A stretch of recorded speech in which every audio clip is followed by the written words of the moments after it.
പാവനാത്മശക്തിയാൽ നിറഞ്ഞുണർന്നിടാം. വന്നണഞ്ഞിതാ സുവർണ ജൂബിലി. ഹൃദയ വീണ മീട്ടി വചനഗീതകങ്ങളാൽ പാടിടാം സുവർണ ജൂബിലി. പാവനാത്മശക്തിയാൽ നിറഞ്ഞുണർന്നിടാം. വന്നണഞ്ഞിതാ സുവർണ ജൂബിലി. ഹൃദയ വീണ മീട്ടി വചനഗീതകങ്ങളാൽ പാടിടാം സുവർണ ജൂബിലി. പാടിടാം സുവർണ ജൂബിലി. ഏകിടാം പ്രാർത്ഥനാഞ്ജലി. പാടിടാം സുവർണ ജൂബിലി. ഏകിടാം പ്രാർത്ഥനാഞ്ജലി.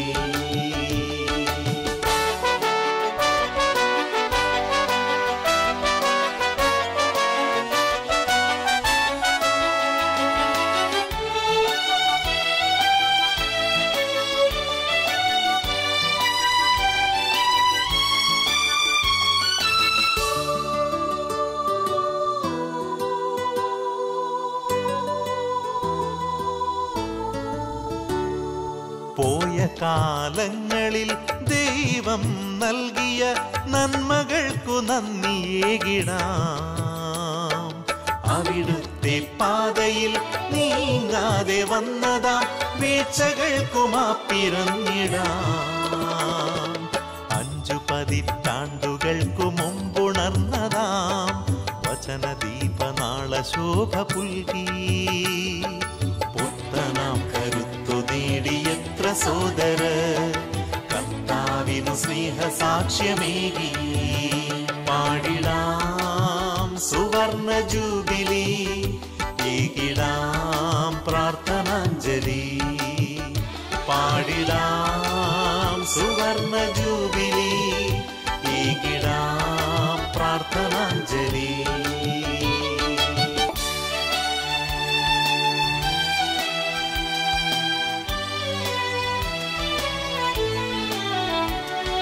ശക്തമാം നവീകരണത്തിന്റെ പാത തന്നിൽ ഉൾക്കരുത്തു നേടി നീങ്ങുവാൻ.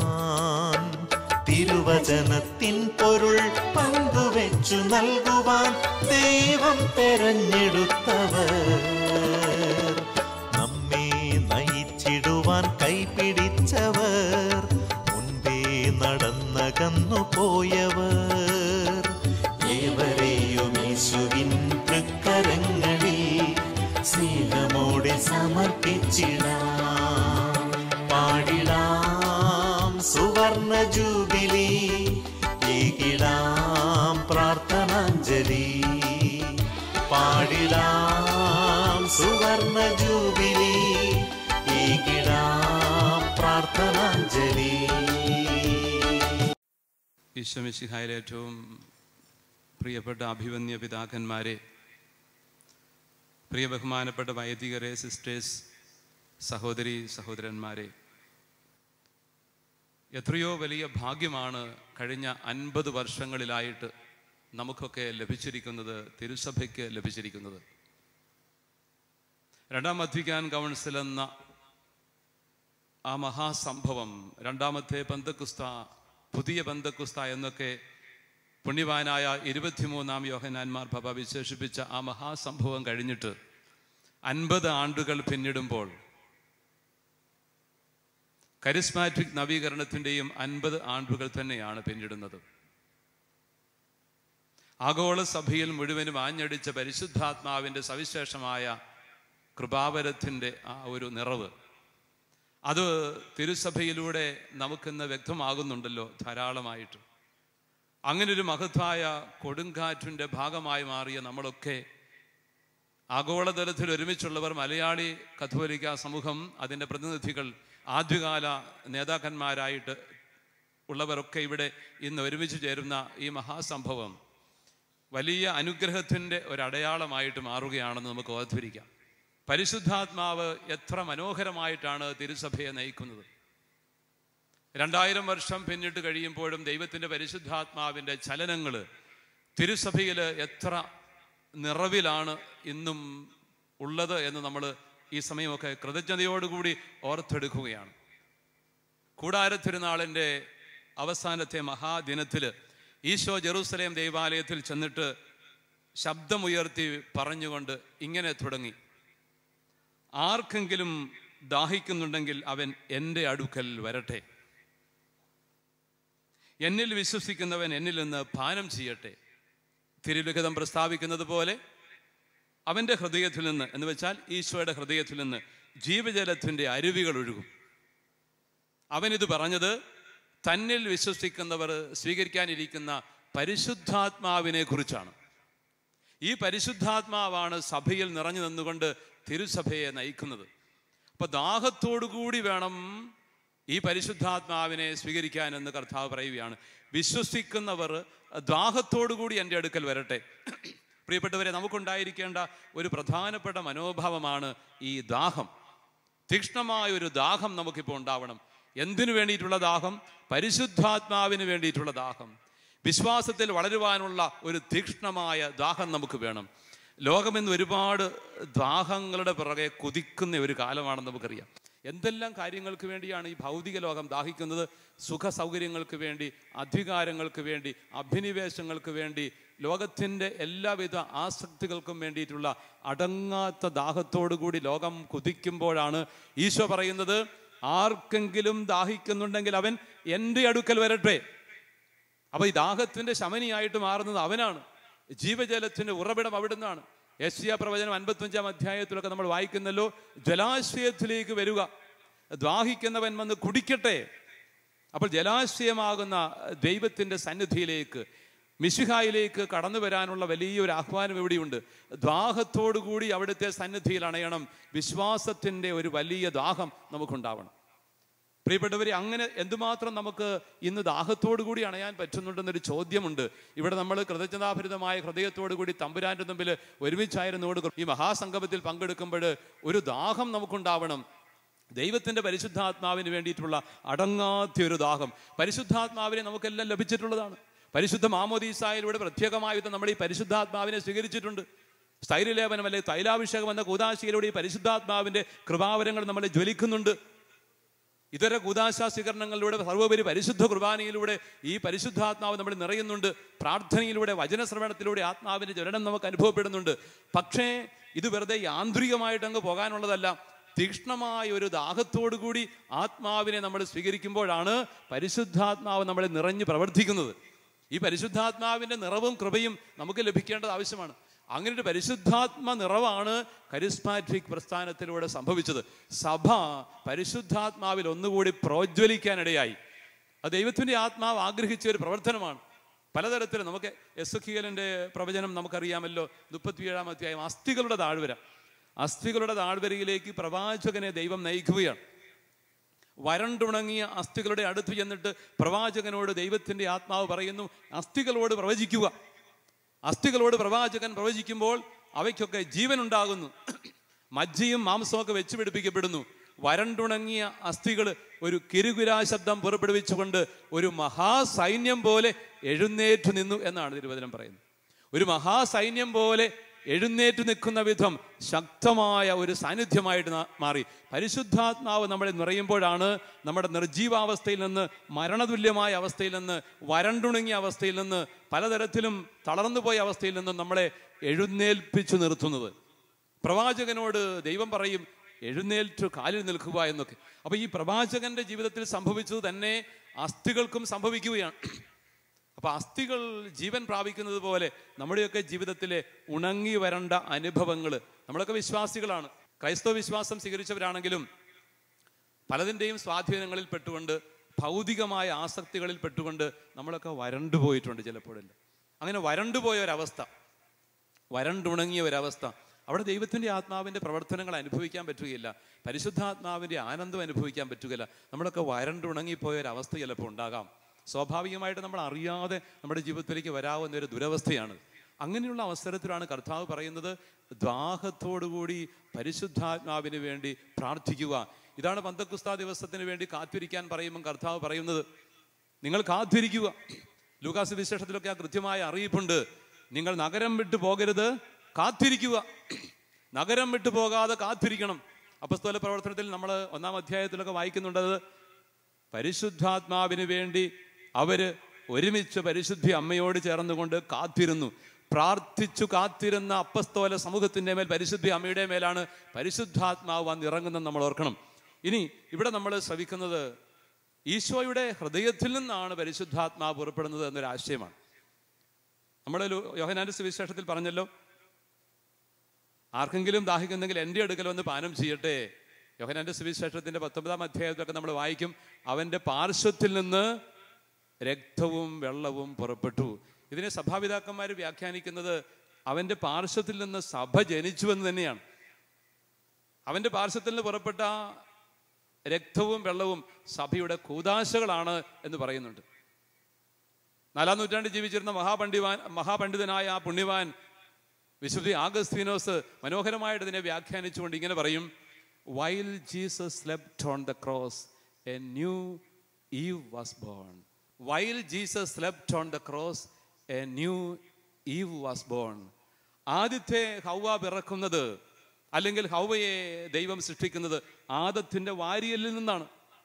ആദത്തിന്റെ വാരിയലിൽ നിന്നും ഹൗവയ്ക്ക് ജന്മം കൊടുത്തതുപോലെ തന്നെ പുതിയ ആദമായ മിശിഹ ഉറങ്ങിയപ്പോൾ, കുരിശിൽ ഉറങ്ങിയപ്പോഴെന്ന് ആലങ്കാരികമായിട്ട് പറയുന്നു.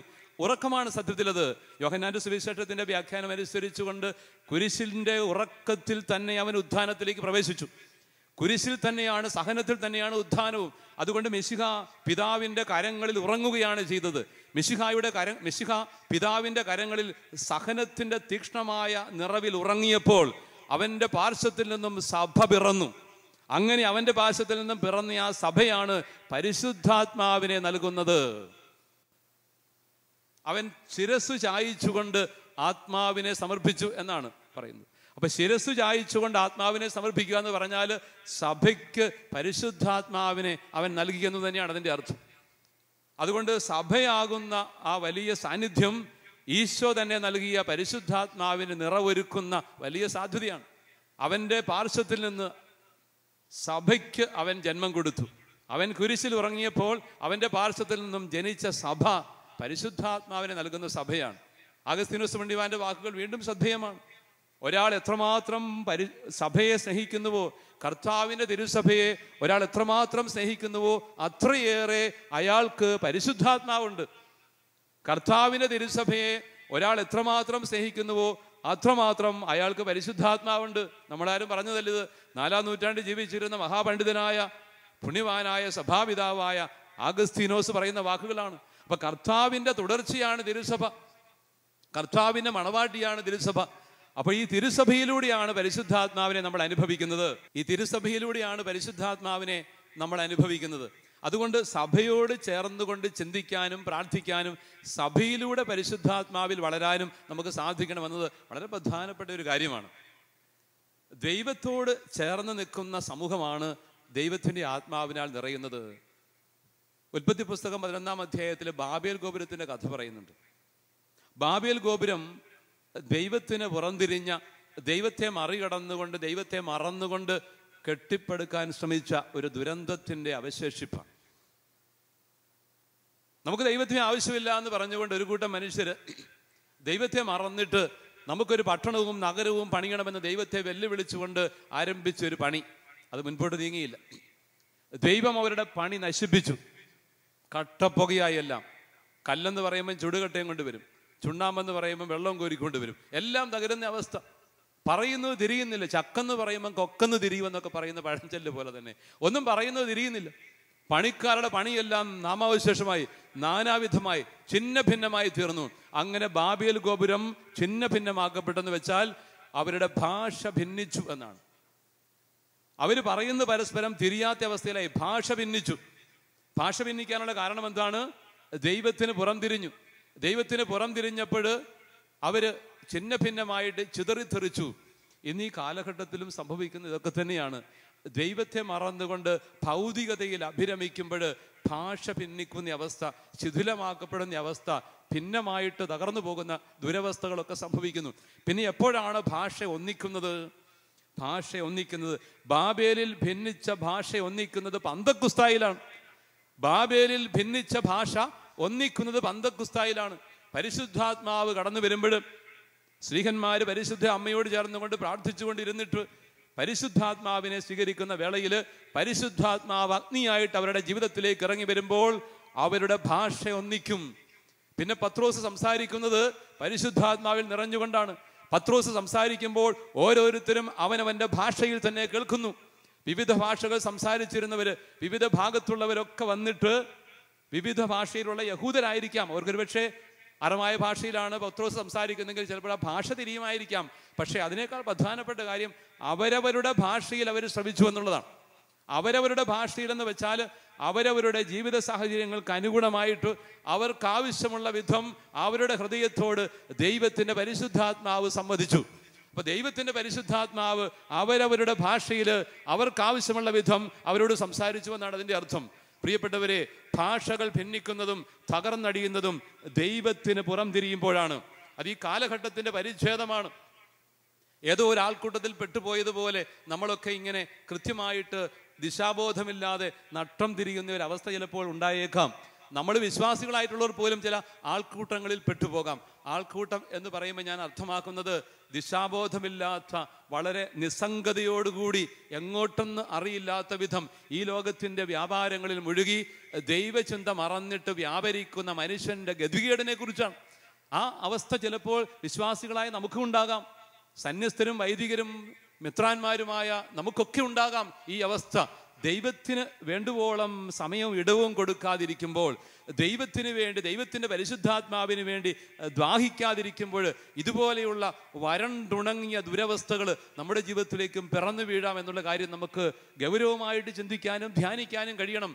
എന്തുകൊണ്ടാണ് നമുക്ക് ആദ്യമുണ്ടായിരുന്ന തീക്ഷ്ണത ഇപ്പോൾ ഇല്ലാതെ പോകുന്നത്? എന്തുകൊണ്ടാണ് ആദ്യമുണ്ടായിരുന്ന ആ സന്തോഷം നമുക്ക് ഇല്ലാതെ പോകുന്നത്? സഭകളോട് ദൈവത്തിൻ്റെ പരിശുദ്ധാത്മാവ് സംസാരിക്കുന്നത് പോലെ നിനക്ക് ആദ്യമുണ്ടായിരുന്ന തീക്ഷ്ണത ഇപ്പോൾ നിനക്കില്ല. പ്രിയപ്പെട്ടവരെ, നമുക്ക് ആദ്യമുണ്ടായിരുന്ന പരിശുദ്ധാത്മാവിൻ്റെ കൃപാവരത്താൽ നിറഞ്ഞപ്പോൾ, ആദ്യത്തെ ഒരു നവീകരണാനുഭവത്തിൽ കൂടിയപ്പോൾ, നന്നായിട്ടൊരു ധ്യാനം കൂടി കഴിഞ്ഞപ്പോൾ, ഭക്തിപൂർവ്വം പരിശുദ്ധ കുർബാന അർപ്പിച്ചപ്പോൾ, ആദ്യമായിട്ട് കർത്താവിനെ സ്വീകരിച്ച വേളയിൽ ഒക്കെ ഉണ്ടായിരുന്ന ആ തീക്ഷ്ണത, സമർപ്പണത്തിൻ്റെ വഴിയിലേക്ക് ആദ്യം കടന്നു വന്നപ്പോഴുണ്ടായിരുന്ന തീക്ഷ്ണത, കുടുംബജീവിതത്തിലേക്ക് പ്രവേശിക്കാൻ വേണ്ടി നന്നായിട്ട് പ്രാർത്ഥിച്ചൊരുങ്ങിയപ്പോഴുണ്ടായിരുന്ന തീക്ഷ്ണത, സ്നേഹം, അതിപ്പോഴെവിടെ പോയി? കെട്ടുപോയോ? അതൊക്കെ ആദ്യമുണ്ടായിരുന്ന തീക്ഷ്ണത നമുക്ക് നഷ്ടപ്പെട്ടെങ്കിൽ നമ്മൾ തീർച്ചയായിട്ടും അനുദപിച്ചു തിരിച്ചു വരണമെന്നാണ് കർത്താവ് നമ്മോട് പറയുന്നത്. അത് ഒരു ഉണങ്ങി വരേണ്ട ഒരു അവസ്ഥ തന്നെയാണ്. അസ്ഥികൾക്ക് സംഭവിച്ചതുപോലത്തെയുള്ള ഉണങ്ങി വരേണ്ട ഒരു അവസ്ഥയാണ്. തിരിച്ചു വരണം, തിരികെ നടക്കണം. അതാണ് കർത്താവ് ആഗ്രഹിക്കുന്നത്. എമ്മാവൂസിലേക്ക് പോയ ശിഷ്യന്മാര് സങ്കടപ്പെട്ടുകൊണ്ട്, ആകുലപ്പെട്ടുകൊണ്ട്, പരിഭവിച്ചുകൊണ്ട്, കുറ്റപ്പെടുത്തിക്കൊണ്ട് പടിഞ്ഞാറോട്ട് ജെറുസലേം വിട്ട് നടന്നു പോകുന്നവര് ദൈവത്തെ മറന്നു പോകുന്നവരുടെ പ്രതീകമാണെന്ന കാര്യം നമ്മൾ ഓർത്തിരിക്കണം. ക്ലെയോപ്പാസും കൂട്ടുകാരനും കൂടെ നടന്ന് കർത്താവ് വചനം വ്യാഖ്യാനിച്ചുകൊണ്ട് അവരോട് സംസാരിച്ചപ്പോൾ അവരുടെ ഹൃദയം ജ്വലിച്ചിരുന്നെങ്കിലും അത് തിരിച്ചറിയാൻ അവർക്ക് പറ്റിയില്ല. ഹൃദയം ജ്വലിച്ചിരുന്നെങ്കിലും തിരിച്ചറിയാൻ പറ്റിയില്ല. പിന്നെ കർത്താവ് അവരുടെ കൂടെ ആയിരുന്നുകൊണ്ട്, അവരോടൊപ്പം ആയിരുന്നുകൊണ്ട് അപ്പം എടുത്ത് ആശീർവദിച്ച് മുറിച്ച് അവർക്ക് കൊടുത്തപ്പോൾ അവരുടെ കണ്ണുകൾ തുറക്കപ്പെട്ടു. അപ്പോൾ അവരൊരു സത്യം തിരിച്ചറിഞ്ഞു. അവൻ നമ്മോടൊപ്പം യാത്ര ചെയ്തപ്പോൾ നമ്മുടെ ഹൃദയം ജ്വലിക്കുന്നുണ്ടായിരുന്നു. ആ തിരിച്ചറിവ് പ്രിയപ്പെട്ടവരെ നമുക്ക് ആവശ്യമായിരിക്കുന്നത്. അതുകൊണ്ട് തീക്ഷ്ണമായ ഒരു ദാഹത്തോടു കൂടി പരിശുദ്ധാത്മാവിന് വേണ്ടി അന്വേഷിക്കാൻ, ഈശോയുടെ അടുക്കൽ അണയാൻ നമുക്ക് സാധിക്കണം. വിശ്വാസത്തിൽ വളർത്തണമേ എന്ന് തീക്ഷ്ണമായി പ്രാർത്ഥിക്കാൻ നമുക്ക് സാധിക്കണം. സ്നേഹത്തിൻ്റെ ഭാഷ നമുക്കിന്നുണ്ടോ എന്നുള്ളതാണ് പ്രധാനപ്പെട്ട ചോദ്യം. എല്ലാവർക്കും മനസ്സിലാകുന്ന ഭാഷ എന്ന് പറയുന്നത് എന്ത് ഭാഷയാണ്? അത് മലയാളം പറഞ്ഞാലും എല്ലാവർക്കും തിരിയണമെന്ന് നിർബന്ധമൊന്നുമില്ല.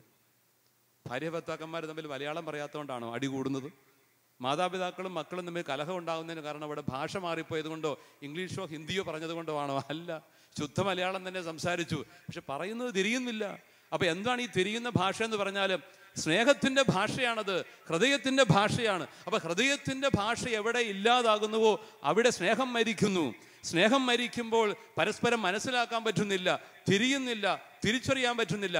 ഇങ്ങനെ സഹോദരനെ സഹോദരനായിട്ട്, സഹോദരിയെ സഹോദരിയായിട്ട് തിരിച്ചറിയാൻ വയ്യാത്ത ഒരു ഗതികേടാണ് പലപ്പോഴും ഈ കാലഘട്ടത്തിൽ സംഭവിക്കുന്നത് എന്നുള്ളതാണ് ഏറ്റവും സങ്കടകരമായ ഒരു വർദ്ധമാനം. കുടുംബത്തിൽ തന്നെ ഭാര്യ ഭർത്താക്കന്മാർക്ക് അവരായിരിക്കുന്ന അവസ്ഥയിൽ, ആയിരിക്കുന്ന ജീവിതാന്തസ്സിൽ അവരായിരിക്കുന്ന മഹത്വത്തിൽ തിരിച്ചറിയാൻ പറ്റുന്നുണ്ടോ? അതോ കേവലം ഒരു വസ്തുവായിട്ട്, എന്തെങ്കിലും സുഖഭോഗത്തിൻ്റെ ഒരു കാരണമായിട്ട് മാത്രം ഞാൻ കാണുന്നെങ്കിൽ എനിക്ക് തെറ്റി. അവിടെ പരിശുദ്ധാത്മാവില്ല, പരിശുദ്ധാത്മാവിൻ്റെ കൃപകളൊന്നുമില്ല, ആത്മാവിൻ്റെ ചൈതന്യമായ തിരിച്ചറിവിൻ്റെ ഭാഷയില്ല അവിടെ. പ്രിയപ്പെട്ടവരെ, നമുക്കൊക്കെ ചിന്തിക്കാനുള്ള ഒരു പ്രധാനപ്പെട്ട കാര്യം, 50 ആണ്ടുകൾ നമ്മൾ പിന്നിടുകയാണ്. കരിസ്മാറ്റിക് നവീകരണത്തിന്റെ ആഗോളതലത്തിലുള്ള ലീഡേഴ്സിന്റെ വലിയൊരു സംഗമം നടക്കുകയാണ്. പരിശുദ്ധാത്മാവ് അഗ്നിമഴയായിട്ട് ഒരിക്കൽ കൂടി ഇറങ്ങി വന്ന് നമ്മളെ അനുഗ്രഹിക്കുകയാണ്. കുർബാനയിലൂടെ, വചന ശ്രവണത്തിലൂടെ എല്ലാം. അങ്ങനെയൊക്കെ പരിശുദ്ധാത്മാവ് ഇറങ്ങി വരുമ്പോൾ ആദിമസഭയിൽ അന്ന് അവരനുഭവിച്ച ആ ഭാഷാശുദ്ധി, അവരനുഭവിച്ച സ്നേഹത്തിന്റെ നിറവ്, പരസ്പരം മനസ്സിലാക്കാൻ കഴിയുന്ന ഹൃദയത്തിന്റെ ഭാഷ, അതൊന്ന് തിരിച്ചെടുക്കാനായിട്ട് എനിക്ക് പറ്റുമോ? വേണ്ടുവോളം എനിക്ക് എൻ്റെ സഹോദരനെ മനസ്സിലാക്കാൻ പറ്റുന്നുണ്ടോ? ജീവിത പങ്കാളിയെ മനസ്സിലാക്കാൻ പറ്റുന്നുണ്ടോ? എൻ്റെ കൂടെ ജോലി ചെയ്യുന്നവരെ മനസ്സിലാക്കാൻ പറ്റുന്നുണ്ടോ? അവരെൻ്റെ സങ്കടങ്ങളും വേദനകളും എനിക്ക് തിരിച്ചറിയാൻ പറ്റുന്നുണ്ടോ? കാരുണ്യത്തിൻ്റെ ഒരു സാന്നിധ്യമായിട്ട്, അടയാളമായിട്ട് മാറാൻ എനിക്ക് പറ്റുന്നുണ്ടോ? പ്രധാനപ്പെട്ട ചോദ്യമാണ്. ദാ അമ്മ ഇവിടെയുണ്ട്. പരിശുദ്ധ അമ്മയുടെ ജീവിക്കുന്ന സാന്നിധ്യം നമ്മൾ ഈ കുർബാനയിലും അനുഭവിച്ചറിയുന്നു. സ്വർഗത്തിൻ്റെ ആഘോഷമാണ് പരിശുദ്ധ കുർബാന. അമ്മയുടെ ആ യാത്രയെക്കുറിച്ച് ഒന്നുകൂടി നമുക്കൊന്ന് ഓർമ്മിച്ചെടുക്കാം. ഏതു യാത്രയാണത്? നസ്രത്തിൽ നിന്നും ഐൻ ഖരീമിലേക്കുള്ള 90 മൈലോളം നീളുന്ന ദീർഘദൂരമുള്ള അതിസാഹസികമായ സങ്കടവും വേദനയും നിറഞ്ഞ വഴികളിൽ കൂടിയുള്ള അമ്മയുടെ യാത്ര, ശുശ്രൂഷിക്കുവാൻ വേണ്ടിയിട്ടുള്ള യാത്ര. അമ്മ അവിടെ എത്തിക്കഴിയുമ്പോൾ സംഭവിക്കുന്ന എന്താണ്? ഹൃദയത്തിൽ നിറഞ്ഞ ഈശോയുടെ സാന്നിധ്യത്തോടെ, പരിശുദ്ധാത്മാവിൻ്റെ അഭിഷേകത്തോടെ പരിശുദ്ധ കന്യകാമറിയം ഐൻ ഖരീമിലെ എലിസബത്തിൻ്റെയും സക്കറിയ പുരോഹിതൻ്റെയും ഭവനത്തിലേക്ക് എത്തിക്കഴിയുമ്പം എന്താ അവിടെ സംഭവിക്കുന്നത്? അഭിവാദനം പരിശുദ്ധ അമ്മയുടെ സാന്നിധ്യത്തിൽ എലിസബത്ത് അഭിവാദനം ചെയ്ത മാത്രയിൽ തന്നെ പരിശുദ്ധാത്മാവ് കൊണ്ട് നിറയുകയാണ്. എലിസബത്തും ഉദരത്തിൽ കിടന്ന യോഹന്നാൻ സ്നാപകനും ആ കുടുംബം മുഴുവനും. പ്രിയപ്പെട്ടവരെ, പരിശുദ്ധാത്മാവിനാൽ അഭിഷിക്തരായ, പരിശുദ്ധാത്മാവിൻ്റെ സാന്നിധ്യം നിറയുന്ന, ഹൃദയത്തിൽ കർത്താവിന് സാന്നിധ്യമുള്ള ഒരു വ്യക്തിയുടെ സാന്നിധ്യവും വാക്കും പരിശുദ്ധാത്മാവിനെ കൊടുക്കുന്നതാണ്. പരിശുദ്ധാത്മാവിനെ കൊടുക്കുന്നതാണ്. നമ്മുടെയൊക്കെ സാന്നിധ്യവും വാക്കും പരിശുദ്ധാത്മാവിനെ കൊടുക്കുന്ന സാന്നിധ്യമായിട്ടും വാക്കുകളായിട്ടും മാറുന്നുണ്ടോ? കുടുംബത്തിൽ തന്നെ ആദ്യം, പിന്നെ ജീവിക്കുന്ന സമൂഹത്തിൽ, ജോലി ചെയ്യുന്ന ഇടങ്ങളിൽ, നടക്കുന്ന വഴികളിൽ, കണ്ടുമുട്ടുന്ന സാഹചര്യങ്ങളിൽ ഒക്കെ പരിശുദ്ധാത്മാവിനെ കൊടുക്കുന്ന സാന്നിധ്യമായിട്ട് എൻ്റെ വാക്കും പ്രവൃത്തിയും മാറുന്നുണ്ടോ? പ്രധാനപ്പെട്ടൊരു ചോദ്യം. പ്രിയപ്പെട്ടവരെ, നമ്മൾ കരിസ്മാറ്റിക് പ്രസ്ഥാനവുമായിട്ട് ബന്ധപ്പെട്ട ആളുകൾ ചിലപ്പോഴെങ്കിലും കുറ്റപ്പെടുത്തപ്പെടുന്നുണ്ടല്ലോ പ്രവൃത്തി ദോഷത്തിൻ്റെ പേരിൽ. ഈ പറയുന്ന സ്നേഹമൊന്നും നമ്മുടെ പ്രവൃത്തി കാണുന്നില്ല. അതുകൊണ്ട് ആളുകൾ ചിലപ്പോൾ നമ്മളെ കുറ്റപ്പെടുത്തുന്നുണ്ട്. ഇത്രമാത്രം പ്രാർത്ഥിക്കുന്ന, സ്തുതിപ്പുകളും പ്രാർത്ഥനയും ഒക്കെ നടത്തുന്ന ഈ വ്യക്തിക്ക് പ്രവർത്തനങ്ങളിലേക്ക് അത് വരുന്നില്ലല്ലോ എന്നുള്ള കുറ്റപ്പെടുത്തലുകളൊക്കെ ഉണ്ട്. കുടുംബത്തിലെ കലഹം തീർന്നിട്ടില്ലല്ലോ, ഇപ്പോഴും വാക്കുകളിൽ സ്നേഹമില്ലല്ലോ, വേണ്ടുവോളം നന്മ ചെയ്യാനും ത്യാഗം സമർപ്പിക്കാനും മനസ്സില്ലല്ലോ. ഇങ്ങനെയൊക്കെ പറഞ്ഞ ആളുകൾ കുറ്റപ്പെടുത്തുമ്പോൾ പ്രിയപ്പെട്ടവരെ, ഒരു ഓർമ്മപ്പെടുത്തലായിട്ട് പരിശുദ്ധ കന്യകാമറിയം നമ്മുടെ മുമ്പിലുണ്ട്. വിനീതയായിട്ട് ശുശ്രൂഷ ചെയ്യാൻ വേണ്ടി അമ്മ ഇറങ്ങിത്തിരിക്കുന്നത് ഓർത്ത് നോക്കിക്കേ. കാനായിലെ കല്യാണ വിരുന്നിൻ്റെ കാര്യം, അവിടെ പരിശുദ്ധ അമ്മയുടെ സാന്നിധ്യം എത്ര പ്രധാനപ്പെട്ടതാണ്. അവരുടെ സങ്കടങ്ങളുടെ, വേദനകളുടെ നടുവിലേക്ക് അമ്മ ഇറങ്ങി ചെല്ലുകയാണ്. ആരും ആവശ്യപ്പെട്ടിട്ടില്ല. അവിടെ വീഞ്ഞു തീർന്നു പോയി. അത് അമ്മയ്ക്കറിയാം. മക്കളുടെ ദുഃഖം അറിയുന്ന, അവരുടെ സങ്കടങ്ങൾ അറിയുന്ന മിസ്സെരിക്കോർദിയെ ഉൾത്തൂസ് അല്ലേ, കരുണയുടെ സുവിശേഷം, കാരുണ്യത്തിൻ്റെ മുഖം. നമ്മളിതൊക്കെ ഒത്തിരി ധ്യാനിച്ചതാ ഈ കരുണയുടെ വർഷം കഴിഞ്ഞപ്പോൾ. അപ്പൊ കാരുണ്യത്തിന്റെ ആ മുഖം നമുക്ക് നഷ്ടപ്പെട്ടു പോകാൻ പാടില്ല. പരിശുദ്ധ അമ്മയ്ക്ക് എപ്പോഴും ആ കാരുണ്യത്തിന്റെ മുഖം ഉണ്ടായിരുന്നു. അതുകൊണ്ടാണ് കാനായിലെ കല്യാണത്തിന്റെ സങ്കടങ്ങൾ അമ്മയെ വല്ലാതെ അലട്ടിയത്. അത് അവരുടെ കാര്യമല്ല, ഞാനിപ്പോൾ എന്നാ വേണമെന്ന് ചിന്തിച്ചില്ല. ആരും പറയാതെ ആവശ്യങ്ങളിലേക്ക് ഇറങ്ങി ചെന്നുകൊണ്ട് അവരെ സഹായിക്കുന്ന അമ്മ നമുക്ക് വലിയ മാതൃകയാണ്. ഈ അമ്മയുടെ വലിയ സാന്നിധ്യം, സ്നേഹം, സാന്ത്വനം, അത് നമുക്ക് ശക്തി പകരുന്നതാണ്. ഒപ്പം അമ്മ നമ്മോട് ആവശ്യപ്പെടുന്ന കാര്യം അതുതന്നെയാണ്. അവരുടെ സങ്കടങ്ങളിലേക്ക് കടന്നു ചെല്ലാൻ, അവരുടെ ആവശ്യങ്ങളിലേക്ക് ഇറങ്ങിച്ചെല്ലാൻ, അവർക്ക് പരിശുദ്ധാത്മാവിനെ കൊടുക്കുന്ന സാന്നിധ്യമായിട്ട് മാറാൻ 50 ആണ്ടുകൾ പിന്നിടുമ്പോൾ, ജൂബിലി ആഘോഷിക്കുമ്പോൾ കരിസ്മാറ്റിക് പ്രസ്ഥാനത്തിൽ പ്രവർത്തിക്കുന്ന നിങ്ങൾക്കൊക്കെ സാധിക്കുന്നുണ്ടോ മക്കളെ എന്ന് അമ്മ പരിശുദ്ധാത്മാവിൽ നിറഞ്ഞുകൊണ്ട് ഇന്ന് നമ്മോട് ചോദിക്കുന്നുണ്ട്. ഫാത്തിമായുടെ വലിയ സന്ദേശം ഹൃദയത്തിൽ ആവാഹിച്ചെടുക്കുമ്പോൾ ഈ ഒരു സ്നേഹത്തിൻ്റെ ഭാഷ കൂടി സംസാരിക്കാനായിട്ട് നമുക്ക് എന്തുമാത്രം പറ്റുന്നുണ്ടെന്ന് ഒരു ആത്മപരിശോധനയ്ക്ക് ഇടമുണ്ടെന്ന് ഞാൻ കരുതുകയാണ്. ഈ പ്രത്യേക സാഹചര്യത്തിൽ പരിശുദ്ധ അമ്മ നമ്മോട് ആവശ്യപ്പെടുന്ന ഒരു വലിയ സത്യമുണ്ട്. ഹൃദയത്തിൽ പരിശുദ്ധാത്മാവിൽ നിറഞ്ഞുകൊണ്ട് ചെല്ലുന്ന ഇടങ്ങളിലൊക്കെ സ്നേഹത്തിൻ്റെ സാന്നിധ്യമായിട്ട് മാറണം, സാന്ത്വനത്തിൻ്റെ, സമാധാനത്തിൻ്റെ സാന്നിധ്യമായിട്ട് മാറണം എന്ന വലിയൊരു സത്യം. ഈ സന്ദേശവുമായിട്ട് അമ്മ നമ്മുടെയൊക്കെ ഭവനങ്ങളിലേക്ക് എത്തും. യോഹന്നാൻ പരിശുദ്ധ അമ്മയെ തൻ്റെ ഭവനത്തിൽ സ്വീകരിച്ചുവെന്ന് സുവിശേഷത്തിൽ വായിക്കുമല്ലേ. ഈശോ യോഹന്നാന്, നമ്മുടെ എല്ലാം പ്രതിനിധിയായ യോഹന്നാന് പരിശുദ്ധ അമ്മയെ ഏൽപ്പിച്ചു കൊടുത്തപ്പോൾ യോഹന്നാൻ അമ്മയെ തൻ്റെ ഭവനത്തിൽ സ്വീകരിച്ചു. നമ്മുടെ ഹൃദയ വീട്ടിൽ പരിശുദ്ധ അമ്മയെ സ്വീകരിച്ചുകൊണ്ട് വേണം നമ്മൾ ഈ വലിയ സംഗമം കഴിഞ്ഞ് ഇവിടെ നിന്ന് പോകാൻ പരിശുദ്ധാത്മാവിൽ നിറഞ്ഞവരായിട്ട് ചെല്ലുന്ന ഇടങ്ങളിലൊക്കെ ദൈവത്തിൻ്റെ ആത്മാവിൻ്റെ സ്നേഹവും കൃപയും പങ്കിട്ടുകൊണ്ട് പോകുന്ന വലിയൊരു ആത്മീയ സാന്നിധ്യമായിട്ട് നമ്മുടെയൊക്കെ സാന്നിധ്യം മാറണം. പരിശുദ്ധാത്മാവ് നമ്മളെ നിറയട്ടെ. പരിശുദ്ധാത്മാവ് വരുമ്പോൾ സത്യത്തെക്കുറിച്ചും നീതിയെക്കുറിച്ചും ന്യായവിധിയെക്കുറിച്ചും ലോകത്തെ പഠിപ്പിക്കും. അത് നമുക്ക് ബോധ്യപ്പെടണം. അങ്ങനെ ആത്മാവിൻ്റെ ഫലങ്ങൾ നിറഞ്ഞവരായിട്ട് സ്നേഹവും സമാധാനവും ദയയും നന്മയും സൗമ്യതയും ആനന്ദവും എല്ലാം നിറഞ്ഞവരായിട്ട് പരിശുദ്ധ അമ്മയെപ്പോലെ ആനന്ദം നിറഞ്ഞവരായിട്ട് എൻ്റെ ആത്മാവും കർത്താവിനെ മഹത്വപ്പെടുത്തുന്നു, എൻ്റെ ചിത്തം എൻ്റെ രക്ഷകനായ ദൈവത്തിൽ ആനന്ദിക്കുന്നുവെന്ന് പറയുന്ന ഹൃദയത്തോടുകൂടി മനസ്സോടുകൂടി വേണം നമ്മൾ ഇവിടം വിട്ടിറങ്ങാൻ എന്ന കാര്യം അമ്മ നമ്മളെ ഓർമ്മപ്പെടുത്തുകയാണ്. പരിശുദ്ധാത്മാവ് നിറയുമ്പോൾ ഒരാൾക്കുണ്ടാകുന്ന മാനസിക അവസ്ഥയാണത്. എവാങ്കലി ഗൗതിയും ഫ്രാൻസിസ് മാർപ്പാപ്പായുടെ ശ്രദ്ധേയമായ അപ്പസ്തോലിക പ്രബോധനം. മാർപ്പാപ്പ ചോദിക്കുന്ന പ്രധാനപ്പെട്ട ചോദ്യമുണ്ട്: have you ever encountered Jesus Christ in your life? നിന്റെ ജീവിതത്തിൽ ഈശോ മിശിഹായെ, സുവിശേഷത്തിലെ മിശിഹായെ നീ കണ്ടുമുട്ടിയിട്ടുണ്ടോ? കർത്താവിനെ കണ്ടുമുട്ടിയ അനുഭവത്തോടു കൂടി, പരിശുദ്ധാത്മാവിൽ നിറഞ്ഞ അനുഭവത്തോടു കൂടി എൻ്റെ ആത്മാവ് കർത്താവിനെ മഹത്വപ്പെടുത്തുന്നു, എൻ്റെ ചിത്തം എൻ്റെ രക്ഷകനായ ദൈവത്തിൽ ആനന്ദിക്കുന്നു, മറ്റ് ഭൗതികമായ കാര്യങ്ങളൊന്നുമല്ല, എൻ്റെ രക്ഷകനായ ദൈവത്തിൽ ആനന്ദിക്കുന്നു എന്ന അമ്മയുടെ മനസ്സോടുകൂടി, ഹൃദയവികാര വിചാരങ്ങളോടുകൂടി ആവട്ടെ നമ്മൾ ഇവിടം വിട്ടുപോകുന്നത്. അതിനുവേണ്ടി തീക്ഷ്ണമായിട്ട് ദാഹിക്കാൻ വേണ്ടി, പ്രാർത്ഥിച്ചൊരുങ്ങാൻ വേണ്ടി ഈ ദിവസങ്ങൾ നമുക്കിടയാവട്ടെ എന്ന് ഞാൻ ആശംസിക്കുന്നു.